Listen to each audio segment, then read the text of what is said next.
तो आज का पहला प्रश्न है, भगवान बुद्ध को ज्ञान की प्राप्ति कहाँ हुई थी। तो देखिए, जितने क्वेश्चन मैं आपको इस वीडियो में कराऊंगा, अगर आप उनमें से किसी भी क्वेश्चन के बारे में जानते हैं तो नीचे कमेंट बॉक्स में जरूर बताएं, जिससे आप अपना रिवीजन कर सकें। तो भगवान बुद्ध यानी कि गौतम बुद्ध को ज्ञान की प्राप्ति हुई थी बोध गया में। तो राइट आंसर डी होगा। बोध गया बिहार में है, यहाँ पर गौतम बुद्ध को ज्ञान की प्राप्ति हुई थी। देखिए, बात करें लुम्बिनी की, तो लुम्बिनी में गौतम बुद्ध का जन्म हुआ था, कुशीनगर में इनकी मृत्यु हुई थी और सारनाथ में इन्होंने अपना प्रथम उपदेश दिया था। तो ये चारों स्थान याद रखने महत्वपूर्ण है, यहाँ से क्वेश्चन पूछे जाते हैं। नेक्स्ट क्वेश्चन है, आर्य समाज की स्थापना किसने की थी। तो बताइए, आर्य समाज की स्थापना किसने की थी। तो राइट आंसर ऑप्शन बी होगा, स्वामी दयानंद सरस्वती ने। तो देखिए, स्वामी दयानंद सरस्वती ने आर्य समाज की स्थापना 10 अप्रैल 1875 को की थी। और देखिए, राजा राम मोहन राय की बात करें तो इन्होंने ब्रह्म समाज की स्थापना की थी। अगला क्वेश्चन है, पंजाबी भाषा की लिपि क्या है। तो जो पंजाबी भाषा है ये किस लिपि में लिखी जाती है। तो पंजाबी भाषा की लिपि है गुरुमुखी। तो राइट आंसर डी होगा। हिंदी भाषा की बात करें तो हिंदी भाषा लिखी जाती है देवनागरी लिपि में। तो हिंदी भाषा की लिपि है देवनागरी। और संस्कृत भाषा की लिपि है ब्राह्मी लिपि। नेक्स्ट क्वेश्चन है, जलियांवाला बाग हत्याकांड किस शहर में हुआ था। तो आप सभी जानते हैं जलियांवाला बाग हत्याकांड के बारे में, यहाँ से कई बार क्वेश्चन पूछा जाता है। तो बताइए, जलियांवाला बाग हत्याकांड कहाँ हुआ था। तो इसका राइट आंसर होगा ऑप्शन डी, अमृतसर में। तो पंजाब के अमृतसर में 13 अप्रैल 1919 को जलियांवाला बाग हत्याकांड हुआ था। इसके बाद क्वेश्चन नंबर 5 है, इंसुलिन का प्रयोग किस बीमारी के उपचार में होता है। तो बताइए, इंसुलिन का प्रयोग किस बीमारी को ठीक करने में होता है, किस बीमारी के उपचार में होता है। तो राइट आंसर ए होगा, मधुमेह यानी कि डायबिटीज के उपचार में।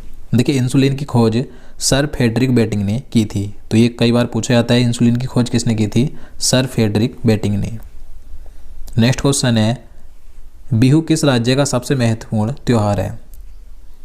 तो देखिए, क्वेश्चन कई बार पूछा गया है बिहू, तो ये बिहू किस राज्य का त्यौहार है। तो ये असम राज्य का महत्वपूर्ण त्यौहार है। तो राइट आंसर ए होगा।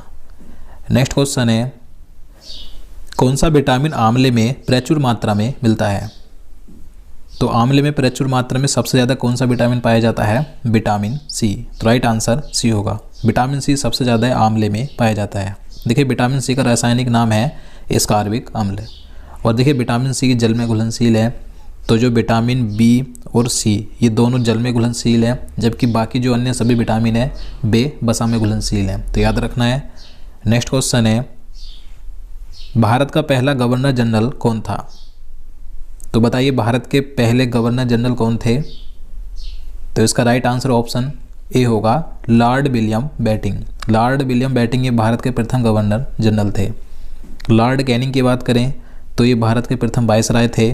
लॉर्ड माउंटबेटन ये स्वतंत्र भारत के पहले गवर्नर जनरल और अंतिम ब्रिटिश गवर्नर जनरल थे।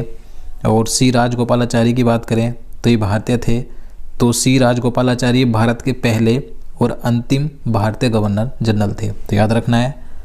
इसके बाद क्वेश्चन नंबर 9 है, कागज का आविष्कार किस देश में हुआ था। तो काफ़ी आसान क्वेश्चन है। कागज का आविष्कार हुआ था चीन में। तो राइट आंसर बी होगा। कागज का आविष्कार चीन के हान सांग वंश के दौरान हुआ था। गौतम बुद्ध के बचपन का नाम क्या था। तो बताइए, गौतम बुद्ध के बचपन का नाम क्या था। तो इसका राइट आंसर ऑप्शन बी होगा, सिद्धार्थ। गौतम बुद्ध के बचपन का नाम था सिद्धार्थ। और देखिए, जो वर्धमान है ये किसका नाम था। तो जो जैन धर्म के 24वें तीर्थंकर हुए हैं महावीर, तो महावीर के बचपन का नाम था वर्धमान और गौतम बुद्ध के बचपन का नाम था सिद्धार्थ। नेक्स्ट क्वेश्चन है, टेलीफोन का आविष्कार किसने किया था। तो टेलीफोन का आविष्कार किया था ग्राहम बेल ने। तो राइट आंसर बी होगा। देखिए, टेलीफोन का आविष्कार ग्राहम बेल ने 1875 में किया था। इसी के साथ बात करें देखिए मोबाइल फ़ोन की, तो मोबाइल का आविष्कार किया था अमेरिकन इंजीनियर मार्टिन कूपर ने 1973 में। और ये जो पहला मोबाइल था जिसका आविष्कार मार्टिन कूपर ने किया था, किस कंपनी का था ये, तो ये मोटोरोला कंपनी का था। अगला क्वेश्चन है, भारत की पहली महिला शासिका कौन थी। तो बताइए, भारत की पहली महिला शासिका कौन थी, पहली महिला सम्राट कौन बनी थी। तो राइट आंसर ऑप्शन बी होगा, रजिया सुल्तान। तो रज़िया सुल्तान भारत की पहली महिला शासिका थी जो 1236 ईस्वी से 1240 ईस्वी तक दिल्ली की मुस्लिम सुल्तान बनी थी। नेक्स्ट क्वेश्चन है, जय जवान जय किसान का नारा किसने दिया था? तो इसका राइट आंसर ऑप्शन बी हो जाएगा, लाल बहादुर शास्त्री ने। और देखिए बात करें, जो सुभाष चंद्र बोस थे इन्होंने दिल्ली चलो का नारा दिया था। जवाहरलाल नेहरू ने पूर्ण स्वराज का नारा भी दिया था और आराम हराम है ये नारा भी दिया था। और भगत सिंह की बात करें तो इन्होंने इंकलाब जिंदाबाद का नारा दिया था। नेक्स्ट क्वेश्चन है, निम्नलिखित में से किस भारतीय राज्य में सबसे पहले सूर्योदय होता है? तो बताइए भारत में सबसे पहले कौन सा राज्य है जिसमें सबसे पहले सूर्योदय होता है, यानी सबसे पहले सूर्य दिखाई देता है, निकलता है? तो सबसे पहले सूर्योदय होता है अरुणाचल प्रदेश में। तो राइट आंसर बी होगा।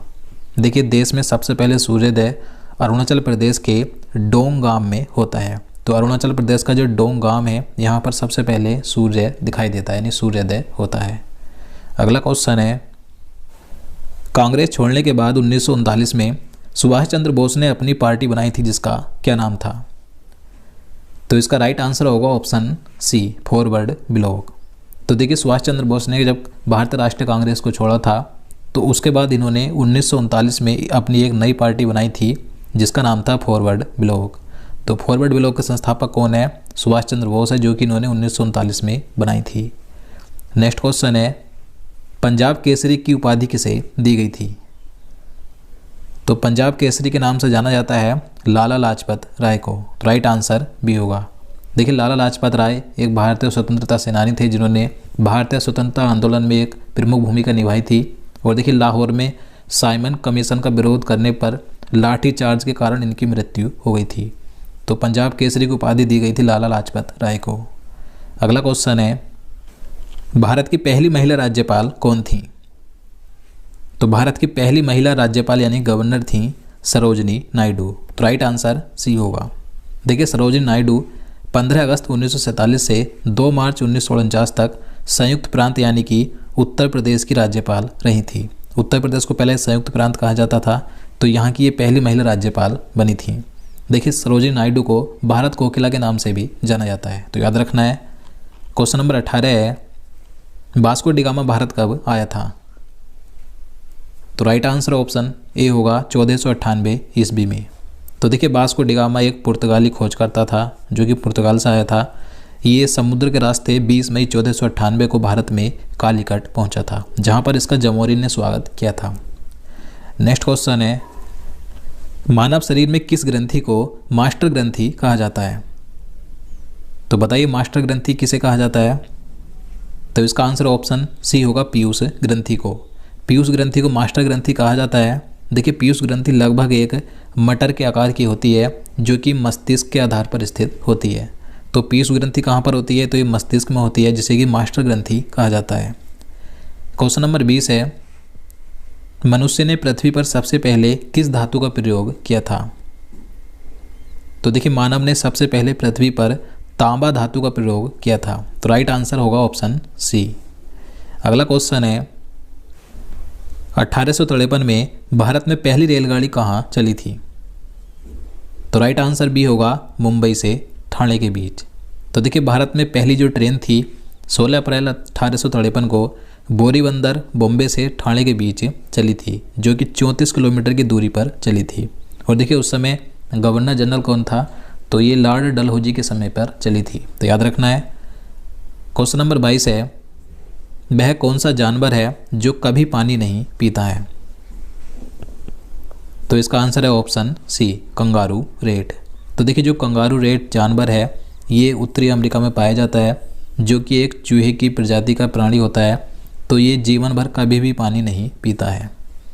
अगला क्वेश्चन है, रेडियो एक्टिविटी की खोज किसने की थी? तो राइट आंसर ऑप्शन ए होगा, हेनरी बैक्वेरेल ने। तो 1896 ईस्वी में हेनरी बैक्वेरेल ने रेडियो एक्टिविटी यानी कि रेडियो धर्मिता की खोज की थी। क्वेश्चन नंबर 24 है, भारतीय संविधान की प्रारूप समिति के अध्यक्ष कौन थे?